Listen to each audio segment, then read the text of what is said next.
Wissen Sie, welche mein Lieblingsberg in der Schweiz sind? Nein.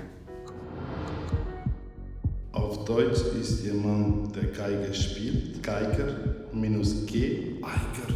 Mutter Teresa war eine Nonne. Mit einer Schnauze wäre sie Mönch. Noch so eine heilige Madonna.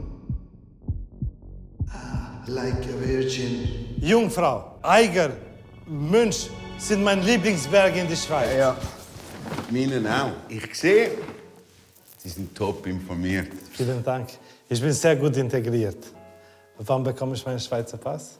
Haben Sie einen beantragt? Ja, letzte Woche. Ja, es geht schon ein bisschen länger. Ja, aber warum haben Sie mich angerufen? Haarschnitt? Das heißt, ich werde abgeschoben? Also, schauen Sie, Sie haben ja bewiesen mit Ihrem Wissen, dass Sie bestens integriert sind.